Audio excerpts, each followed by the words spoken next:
all stations are less than 1000, and you see 688, 699, which is very comfortable, and we can give a very good polling stations experience to the voters. As a part of our firm commitment towards greater constructive participation of women in the electoral process, Commission has mandated that at least one polling station managed exclusively by women shall be set up in every assembly constituency.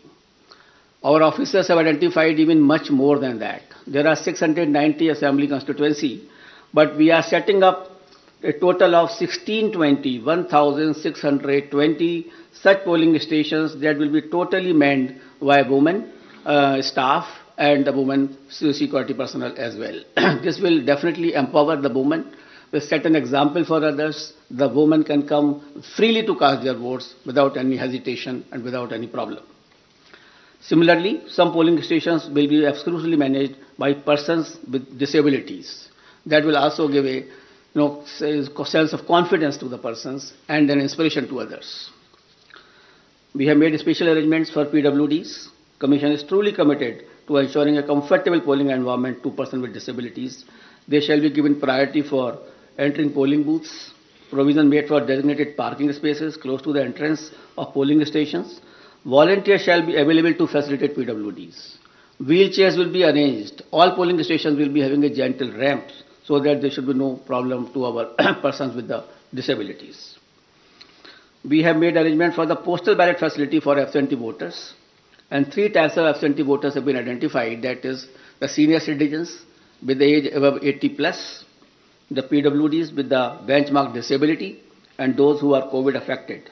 A polling team consisting of 2 polling officials along with a videographer and security will then go to electors' house along with the voting compartment and get the electors to vote on the postal ballot. That is just like ECI at the doorstep of the voter. Candidates will be provided a list of such electors along with route chart and a schedule so that they may send their representative accordingly. Therefore, there is absolutely transparency as far as this absentee voter is concerned.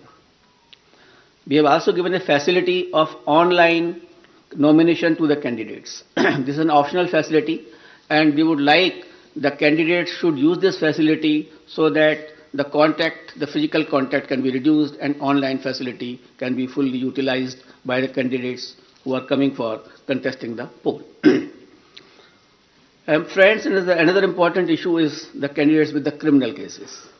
Each and every voter has a right to know the background of the candidate. Among other measures to ensure ethical elections, emphasis is also given on mandatory publicity of criminal antecedents. Candidates with criminal antecedents are required to publish information in this regard in newspaper and through television channels on 3 occasions during the campaign period.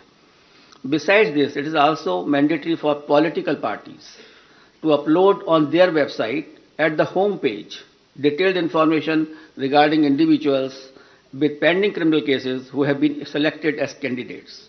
Along with the reasons, the political party will have to give the reasons as to why this particular candidate has been selected and no candidate without any criminal antecedent was selected, and benevolity is not the criteria for the same.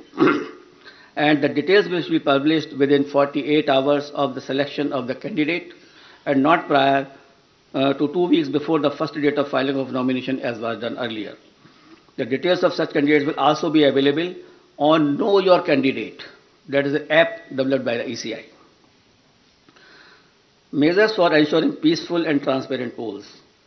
All critical events will be videographed to closely monitor the proceedings on the poll day without violating the secrecy of the voting process.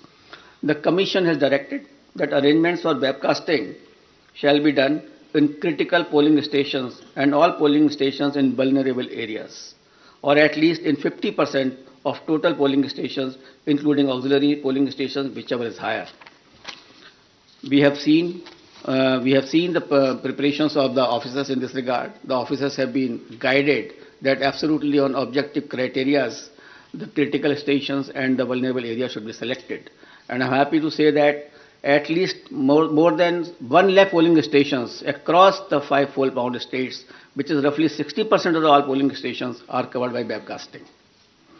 To ensure further transparency, officers of the civil services drawn from IAS, IPS and IRS and other account services shall be deployed as central observers in the coming elections. Nearly 900 observers, general observers, police observers and expenditures observers will keep a watch on every aspect of elections in the field. The special observers will also be deployed if necessary.